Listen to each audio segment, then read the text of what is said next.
Hello and welcome to the Small Agency Talk Show. I'm your host, Chip Griffin, the founder of the Small Agency Growth Alliance, and I am very happy to have with me two really smart people who will be able to help us talk about all sorts of agency issues, but particularly things related to business development.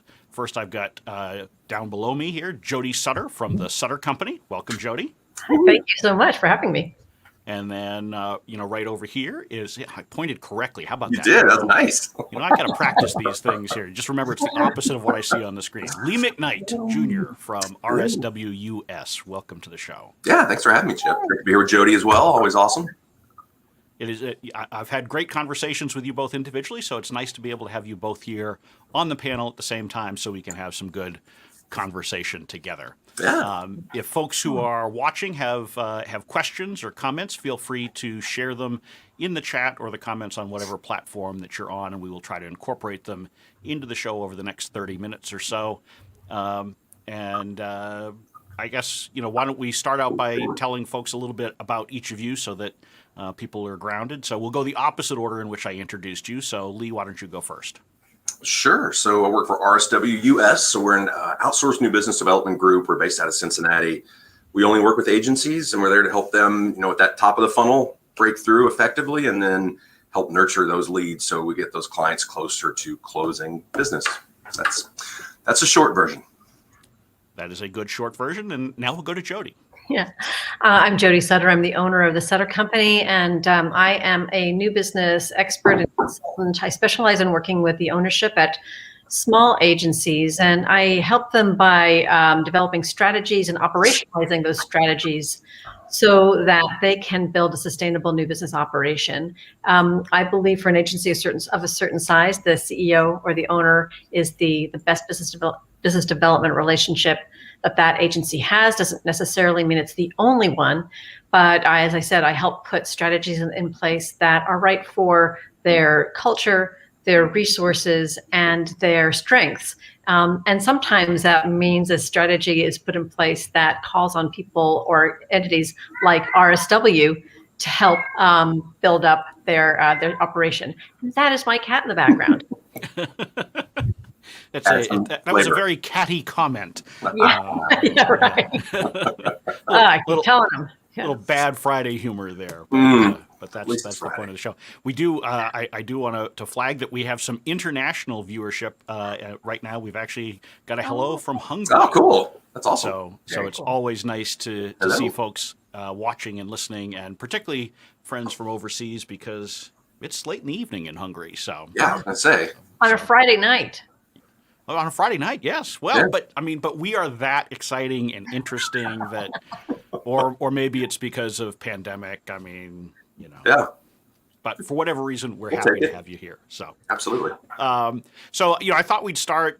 Lee, you guys at RSWUS came out with a survey recently that I've been ranting and raving about on a variety of my platforms of late. And I know it shouldn't surprise me. I've been in the agency game for 30 years. It absolutely should not be stunning to me that agencies and their clients or prospects are on different pages, that they're thinking different things about where budgets are headed, that they're not necessarily thinking the same thing about what the clients actually need. But, why is that? Why after all of these years, can't we get the two meeting in the right place?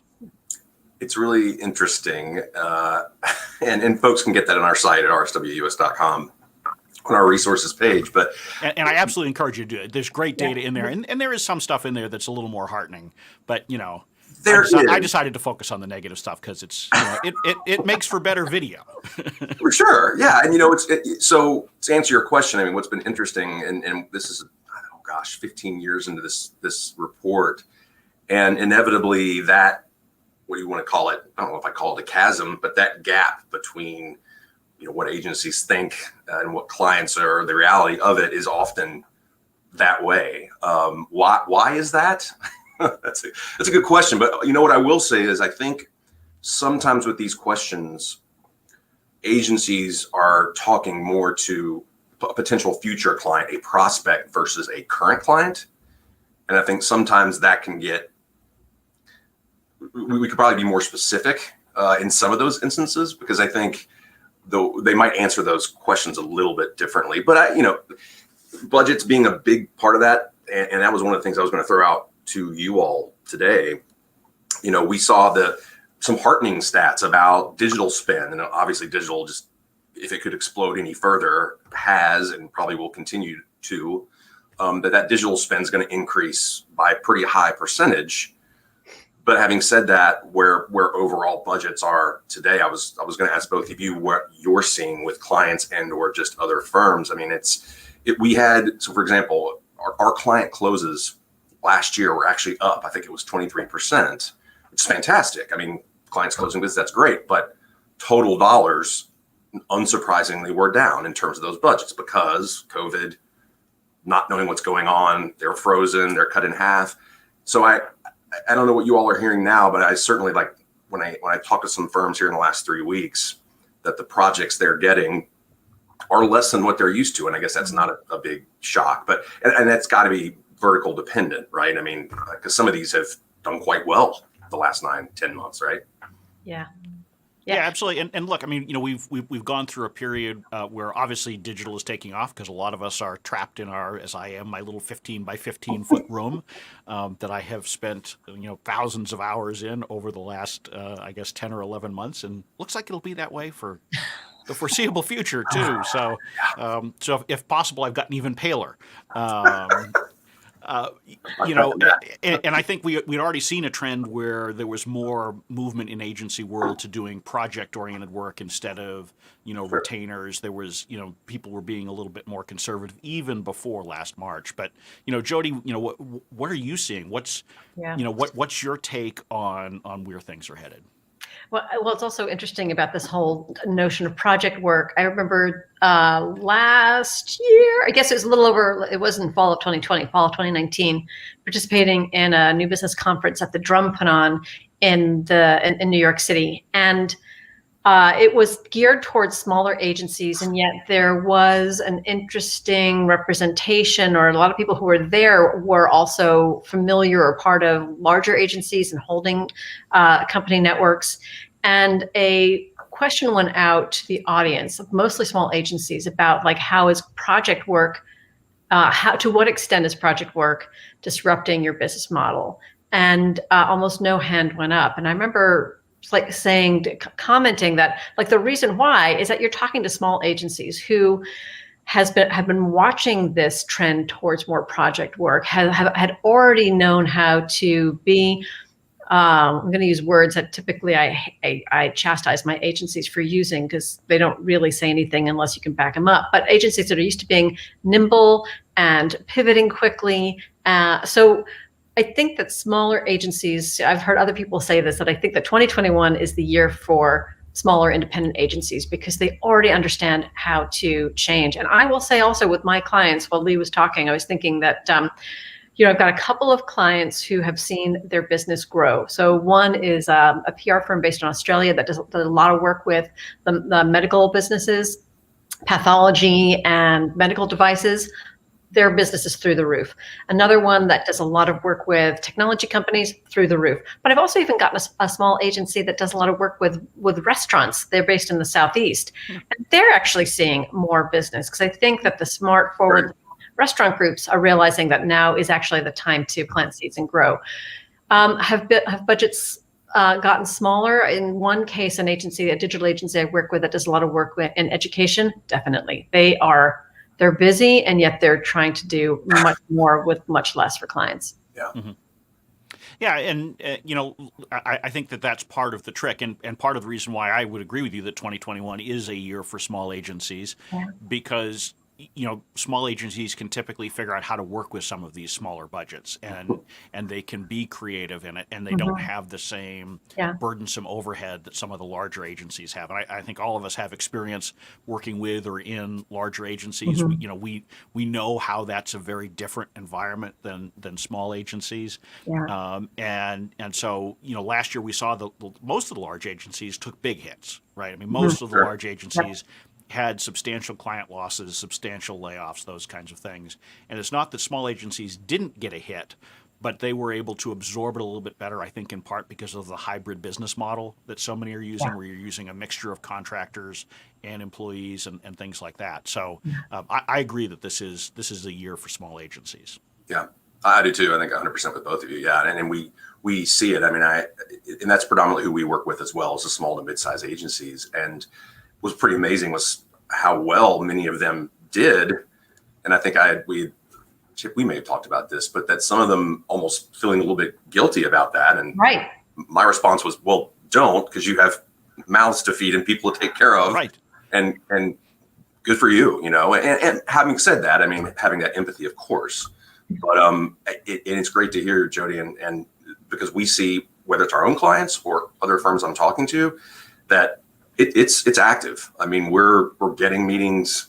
You know, it thankfully now some of those budgets, absolutely, and again, it depends on that vertical. But you know, you always say you never want to stop new business, but you know, it's weird. Something else I've noticed from a few firms here in the last month was kind of a wait and see attitude, and no matter what they're doing, whether it's using someone like us or themselves, it's like, it's the absolute worst time to lay back and hold off on new business, because they're planning as vaccines hopefully roll out quicker. Yeah. We're going to want to, you know, I'm going to knock on the desk when I say it, right? But I mean, this is the time when they're making those plans or thinking about it. And these agencies get, especially the small to mid-sized agencies, it's great potential opportunities. Yeah, for sure. So, Jody, when you're counseling agencies right now, how are you advising them to be thinking about making sure that they really understand what their clients are needing and meeting the needs, where you're balancing the risk, right? Because clients are all worried about, you know, committing to things that, you know, maybe will not come to fruition, or overcommitting funds when they may need it if, you know, things take a turn for the worse again. I mean, because we don't know, right? I mean, right now the numbers seem to be headed in the right direction. Yeah. Hopefully they continue that way, but I think we're all smart enough to know that anything's still possible. Sure. Yeah. Well, I think it goes back to one of the things I see agencies do more than they should, and that I try to reorient them, is that they tend, when they go out to pitch themselves, they still default to talking about themselves, to talk and to use the superlatives like nimble and innovative and look at us, look how great we are. And I don't want mean to say that agencies are naturally boastful. In fact, I think it's the opposite. I think a lot of the strategy also actually comes out of insecurity. So what I often try to do is say, look, you know, that your clients don't really care. They don't walk into the office saying, I wish that, I wish we could find like a true marketing partner and an innovative small agency. They walk in saying, how am I going to sell more of this stuff? Or how am I going to change the perception? Or how am I going to launch this new product? And that's where I try to reorient things. And so it's not rocket science, but it's really key to get the agencies to start speaking in the language that clients understand, client-oriented language around their needs. I love that you mentioned insecurity, because I do think that that's at the heart of a lot of the challenges that agencies have, and frankly, not just the small ones. I've been in some pitches with some good-sized agencies where insecurity seems to take over, and so they have, as I call it, diarrhea of the mouth. And so they go into these meetings with prospects and they just can't shut up. They just keep talking. They want to talk about everything they can do, all of the great things they've done, and they don't spend nearly enough time asking questions and listening. Yeah. And I think, you know, if I had to give you one piece of advice as an agency leader to win more business, shut up and listen. Yeah. Yeah. And I bet Lee could talk about this too, because the other thing I say is the whole diarrhea of the mouth, telling them everything at once. I'm sure Lee has seen plenty of sample, like first emails where it's 17 paragraphs of everything, because we want to tell them everything, rather than the strategic, like, let's tell them just enough to get them interested, and then continue that dialogue. It's more like even though they feel one way, it's more like this longer term dialogue of pointed messages over time. And yeah, I'd love to hear Lee handles this too. Oh, absolutely. Yeah. It's building relationships, right, Lee? I mean, we forget we're in communications of one sort or another, whether it's, you know, marketing, advertising, PR, but we don't succeed at communicating.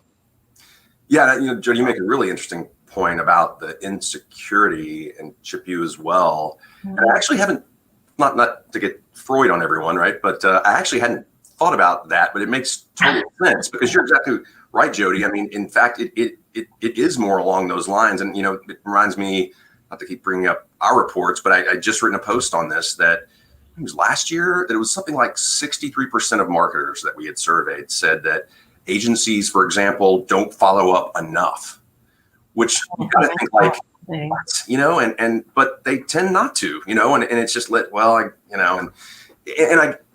get it. I mean, not every person in an agency is cut out for new business. And I think one of the things is to make sure that it's hard to do, but then you need to recognize that and remedy that. And maybe you shouldn't be the person to drive it or drive all of it. But just that stat alone, I always thought was really interesting. It's like they want you to keep following up. And I know you think sometimes this is a black hole and this is done, but typically it's not, and they're just slammed. Or I know we did help a client to close a substantial piece of business. That prospect went dark 3 times over the course of 6 months. And it was maddening. I remember one of our new business directors thought this is done, but he kept going, because he never did get that final, you didn't get it or what have you, right? So I always thought that was interesting. Yeah, I think also it's interesting too. I never really thought about it this way either. So agencies feel insecure and so please like us, please like us, please like us. They don't take it. They don't do what they're fully equipped to do, which is to take a moment and say, as experts, what do these clients need? The other thing about, especially if you're in a formal pitch situation, is I think what the clients are feeling insecure too, or maybe better said, the clients are under a lot of pressure not to make the wrong choice. And so I think there's a fair amount of the pitch process is simply a way to reduce the risk behind hiring an agency and not make the right choice. So that's like, it's like this becomes this volatile mixture. These clients who are like, we don't want to make the wrong choice. And so that's why they stuff everything in their RFPs, their RFIs, and the agencies that come back they're like, no, we're going to tell you everything about us and make it even harder for you to figure out who the right choice is. Right. Well, and a lot of times the prospective client doesn't really know what they need. Right. They come to you, and it's one of the reasons why these RFPs are so insanely long, because they just throw the whole kitchen sink in there and say, okay, you kind of figure it out. Just give us everything. Right. And the reality is that, first of all, there are very few times where you can actually be successful delivering all of that all at once. But it's also will try though. Absolutely, because kill themselves doing it. Right, because the first thing that I'm thinking of as an agency leader is I want the signed contract. I want the revenue coming in. Sure. And so if someone comes to me and says, I want a website, or I want an SEO plan, or I want a press release, I say, absolutely, here you go. But the reality is, it's like if you go to the doctor and say, I want this pill or that pill, the doctor's going to say, hold on a second. Let's talk about what's actually going on. What are the symptoms? What are we addressing? Yeah. And maybe it's something very different that you actually need. Yeah, I had a favorite quote from a new business conference at a panel, and there were pretty large agencies on this panel. And I'm not trying to knock anyone, but my point being here that, Jody, what you started with, the small and mid-sized firms, I do think it is their year for sure. But of course, they've got a hurdle that a holding company maybe doesn't. And the quote was, and the person who said it was not trying to make a joke or be ironic, but she said, we really haven't had a lot of success with companies where we didn't have internal contacts. I was like, no kidding. No. Isn't that nice when you work for X agency and everyone knows who you are, So, and what I'm saying is blatantly obvious, but I've always loved that quote, because the whole room just kind of, all the air got sucked out, and everybody's like, because they were everyone watching was a principal essentially of a small and mid-sized firm. And so they're all thinking, you think? I'm being catty. Right. Yeah. But isn't part of the problem that a lot of agencies are going after the wrong clients? They don't really have a good sense as to who their own ideal client is. That's a great point. And they may be going after someone that they think they should go after, that someone else has said, that they're not really thinking about it. And I see a lot of agencies tilting at windmills, going after clients or business that, frankly, if they want it, would probably kill the agency. Right? I mean, you have to be smart about the business that you're pursuing. Yeah, definitely. And I think I bet Lee has a lot to say on this, because I think your success is reliant upon your clients knowing who they want to reach and being smart about that. But that's also a big part. And part of it has to do, I think, with aspiration. Part of it has to do with the hesitancy of saying no to revenue. And that's in situations where that non-ideal client comes to them, or they hear about a competitive pitch. Like I remember in my own experience years ago pitching, I was working for one of the major media agencies, but we were the second to the smallest media one. So we were pitching. It was pitching one of the largest entertainment accounts in LA. We didn't have a West Coast office. We were up against the other agencies that did have entertainment experience. It was going to be a massive effort, and we went for it because it was revenue. And I just remember thinking, this is the dumbest. Like, this is going to kill our team, and it's going to wipe us out for the more appropriate things we should be pitching. Yep. Yeah, and we didn't get the business, of course. Yeah. No. Well, I've seen cases where the agency did get the business, and it was brutal. Yeah. I've worked with some agencies where they've got these massive accounts, but they're completely unprofitable. There was one agency I worked with. They had $1 million account, and it was actually costing them more than $1 million to service it. Wow. And they're like, but the client's happy. I'm like, well, no kidding, because you're paying them to work for them, essentially. Yeah. Well, okay, so I've got a question for you, because I don't know if I've got the right answer to this. I think that it's certainly how I try to run my business is that if I work with a client that's not right for me, the willingness to say, this is not the right relationship, we should walk away from each other with respect and friendliness. Yeah. So agencies tend not to do that. And do you think and this is also outside of my realm, I think it's partially because they don't structure themselves financially with that padding to say, in any given year, we should be able to fire that 10% of those agencies that we don't want to work with anymore.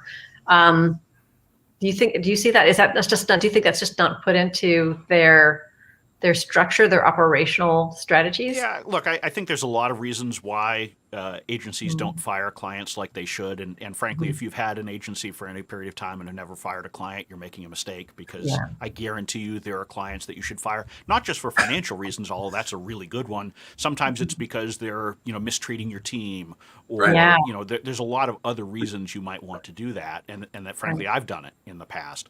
But you make a great point that agencies often don't run with a cushion, particularly smaller agencies where the owner just, takes all the money at the end of the year, or large chunks of it, and puts it in their own pocket. They're not really, sort of doing the financial planning. I think a piece of it, though, is, frankly, a lot of the times they don't even know which clients are truly profitable. Right. When I first sit down with an agency owner to work with them, one of my first questions is, tell me your 5 most profitable and 5 least profitable clients, or 3, or whatever, depending upon the size of the agency. They don't know. And they say, well, I'm not sure. I can tell you who my biggest are. I'm like, well, I could hope you could tell me that. I mean, that's a 3-second report that you ought to be looking at on a monthly basis, right? But profitability on a per client, per project basis, I think, is really what drives the long-term success of agencies. And if you don't know what your profitable work is, you don't know how to define your ideal client, so that it's not just work that's fun and looks good with logos on the website, but actually generates money, which I'm pretty sure is the reason why people start businesses in the first place. Yeah, it's interesting. A lot of times when I do one of my ideal client exercises that I'll do with my agency clients is to it's really looking at that kind of quantitative data rather than qualitative. So we won't necessarily get into the profitability reports, but I ask them really basic questions. Think about your clients who are the most profitable, who pay you what you're worth, who value your team, who know they need to do the kind of work that you provide, and who know they need to do it with you. So again, really easy questions to answer. And a lot of times, once those answers, we start writing down those answers, then we can go to the qualitative and we say, okay, well, let's look at the qualities that link them together. But it's really it's sort of like it's going back and saying, yeah, based on the data, and the data isn't hard to access, what are the clients that are making us a healthy business? Right.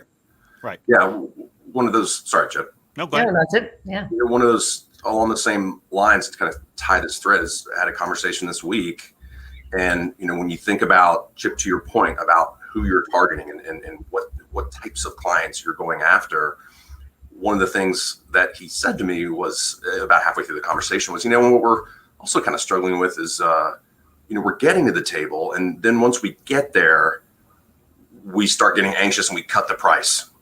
And, price cutting. Yeah. And that's nothing new. You all know exactly what I'm talking about. Right? But I was like, Yes. okay, well, first thing, there's many things that we should be talking about when you just said that. But one of them is, let's talk about who you are going after and budgets. And are these folks too small? So, I mean, there's so many other questions to ask there, but we've all heard this before. And I said, you need to immediately think about that. And it's hard. No, don't think about it. Stop it. Yeah, Stop. just don't do it. Stop. You Right. should never, ever cut your price. You can repackage things, right, so that you're giving them less for a lower price, but you should never, ever cut your price, period. Yeah. Although the only time I would be willing to entertain an exception to that rule is when the agency is getting something else of value from it. Absolutely. So like if they are introducing a new service and they find a client who's right for it, they might say, look, we're going to be selling this for $75,000. We want you to be our guinea pig. So we're willing to give it to you for 45 or whatever it might be. I think Absolutely. then, or they might even internally barter with themselves, like what kind of value is this client going to be giving us? I actually don't love things like, it's great cachet on our roster. I don't think that never turns out to work out as well. But I think sometimes there's value that is not necessarily financial that may merit changing your prices. Yeah, absolutely. As long as you're getting an exchange of value of some sort, it's fine. I mean, it could even be that you're changing the terms, right? So maybe they'll pay for the whole project up front instead of installments, right? That can be that's a valid reason to provide a discount because the amount that you're reducing your price by, you're getting some additional value. In your example, where someone's sort of beta testing a service or getting their foot in the door somewhere, again, that's fine. Although you do have to be careful when you say, okay, well, we're this is to give us a new opportunity. I think people tend to discount too much in those cases. And so it's a delicate balancing act. It is. Because also in those cases, you may not truly be proving the value of that service, right? So if I provide it to you for half the price that I plan to eventually charge it for, I don't know whether that's actually viable or not because maybe I can only sell it at that price point, right? But yes, as long as there's some exchange of value, I think it's fine. That's the key word is value. Yeah. And I can't claim to be an expert there, but it's certainly something that agencies, again, it goes back to this, it's like, please like us and not having the conversation about here's how we can affect your business in a positive way. Here's the value that we're going to be delivering. Right. Well, and the agency space is full of people pleasers, right? We all want people to be happy, and it's why agencies are particularly bad at firing clients, particularly bad, frankly, at letting employees go who are underperforming. Not being firm on pricing, all those things, because there's that people pleasing mentality that pervades much of the industry, not all of it, but most of it. Yeah, for sure. So agencies need to be jerks more. Well, no, I see. You got to be careful because there is that element in the agency community that I'm sure we've all seen as well. But I do think that they have to get used to challenging more, and they have to get used to respectfully saying no more. Right, and part of that is having that some kind of focus for your business, right? And I'm sure Lee, well, both of you really, but Lee particularly because of the work you're doing, you see all the time that people just they can't define a focus for their agency, in part because they want to make everybody happy, and in part because they're afraid that they'll limit themselves in some fashion, right? And maybe I'll lose out on an opportunity if I define myself this way. But my experience, I don't know, maybe yours is different, but my experience is when I look at an agency's client roster, there's almost always a focus already, even when they tell me there isn't. Right? It may not be in a particular industry, but it's in a type of company, a size of company, a location, something. There's some common thread that runs through it. Yeah. Actually, a really good point. I pointed that out too, sorry, Jody. But I mean, just similar conversations that they say, we're more generalists. I'm like, well, but are you though? I mean, let's take, I was just on your site and I'm looking at your clients and I'm like, I guess, that's true. So anyway, sorry, Jody, but I totally agree with that. Yeah, I know. I was going to follow up on that. I think we all have that the gift of objectivity that lets us see that common thread that sometimes the agencies either don't see or don't want to see. Yeah, I totally agree. Right. It's like, when I say, you should consider having some standard packages that you can sell more easily without having to do custom proposals every time. And they say, oh, no, everything's, and then I start looking at how much they're charging, and they generally fall into, between 1 and 3 bands, depending upon the agency. I'm like, well, but if all of these clients are paying $5,000 a month, aren't you basically already doing this? Right? True. So. Yeah. And usually also, I think usually most agency proposals at the early stages, that discovery stage is the scope of work is remarkably similar and the price is remarkably similar too. So they're already, without knowing it, they already offer some level of standardization. Right. Yeah. Well, I mean, we could go on, I'm sure, for several hours with this conversation. Oh, we should. Well, I mean, at some point we will have you back so we can continue the conversation. But, I try to torture people for only 30 minutes at a time whenever I can. That's been my policy with shows for about, 15 years now. So since we're hitting that 30-minute mark, Lee, one thing I did want you to share, partially selfishly because I am on one of the panels, but you have a conference coming up next week. Can you share a little bit about that in case anyone here might find it valuable? Because I think we do. Might. Yeah, thanks for mentioning. Yeah, we're excited. It's the first time we've ever done this at this level. It's a 4-day conference, but it's in chunks of 2.5 hours each day. Starts this Monday, which is the 8th, and it's totally focused on small and mid-sized agencies, and it's all about providing value to everyone who's attending, with a mix of presentations that are tactical in nature, in regards to new business, and then panels. Chip, one of which you were on, our thought leader panel, another with individuals from agencies, your peers. So the ultimate goal here is that you get some really valuable takeaways from each of these days.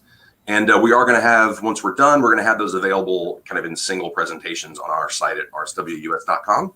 So yeah, thanks, Chip. Yeah, we're looking forward to having you. You also look like you have a few marketers on speaking as well, which I also think is amazing for your attendees. Yeah. Jody, we need to hire you because they're going to yell at me for not saying that. We do have 3 marketer panels with our agencies, other than their clients. It's whispering in my ear, like, tell them. You failed, Lee. No. Oh, no, thank you, Jody. No, and we do. We have 3 marketer panels, and I'm excited about those. Yeah, it should be good. You were too busy being Freud today and not busy enough being a marketer for your own business. It's true. It's very disappointing, Lee. As you should be. Although when you mentioned Freud, I was thinking, okay, I'll just lie back here and we could have gone a lot of different ways with that. We could have. I'm a little disappointed you didn't bring your little friend up onto the screen here, though. So. Ooh, what? Yeah. Yeah, a little creepy. I don't know what that is, but it looks kind of creepy. Jody, do you have anything that you'd like to share with folks that you've got upcoming, or maybe where they can get more of your resources? Because you put out a lot of great stuff. You do. Oh, well, thank you. But no, I would say that you can always find resources at my website, which is thesuttercompany.com. And I actually, I don't know. Yeah, to talk about, like, I'm doing a better job of promoting Lee's event than anything going on with me. But yeah, visit my website, check out my signature program, which is the New Business Accelerator. It's a 7-month program for agencies that are seeking transformative change, that are tired and want to shed the unproductive habits around new business. And they want long-term sustainable success. So there's information there on the website. And please sign up for my blog, and always happy to. And I offer free 45-minute consultations. So anyone who's interested, they can sign up there too. Excellent. You've got a great email newsletter, and both of you do excellent YouTube videos in your own right. So thanks. We are a show full of YouTubers today. Try. Not the cool YouTubers that have millions of subscribers, but Mike would point that out to me. Yeah. Well, my kids would point that out to me all the time. So anyway, well, thank you both for joining. For anyone who is interested in learning about Saga, you can go to small-agency-growth.com. There's a free membership to have access to a whole bunch of different resources. We obviously have this live show every Friday at noon Eastern time, and I would love you to subscribe to this YouTube channel so that you can come back and see us each week. And both Lee and Jody are on the agenda for future shows as well. So awesome. We'll get to see them again. So thanks so much, Chip. Thank you all for joining. And we'll see you all back here next week.